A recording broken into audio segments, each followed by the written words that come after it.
તો ભગવાન મહાદેવની અતિશય અનુકંપા, શિવ મહાપુરાણ,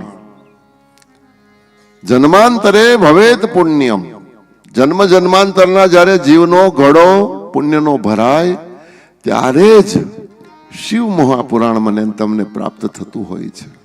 શિવ મહાપુરાણ સાક્ષાત શિવના મુખમાંથી નીકળેલું ચરિત્ર. આ સંસારના સૌથી મોટા વક્તા અથવા તો સૌથી મોટા કથાકાર ભગવાન શિવ છે. અને શિવે પોતે જ પોતાના મુખે શિવની ગાથા ગાય છે અને એ ગાથાનું આપણે 7 દિવસ સુધી શ્રવણ કરવાનું છે. મહાદેવના માટે તો શું કહેવું, શિવ શબ્દ જ એવો છે કે શિવ માત્ર કોઈ ઉચ્ચારણ કરે ને એટલે એનું કલ્યાણ થઈ જાય. શિવ શબ્દનો અર્થ જ કલ્યાણ થાય છે. તો એવો કલ્યાણકારી દેવ અને એની કથા,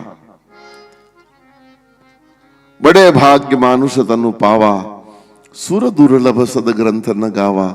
મને તમને પરમાત્માએ મનુષ્ય દેહ આપ્યો અને મનુષ્ય દેહમાં જો કથા પ્રત્યે, ભગવાન પ્રત્યે, સાધના પ્રત્યે આપણને મુમુક્ષા જાગે તો સમજી લેવાનું કે આપણા ઉપર ભગવાનની કૃપા થઈ છે.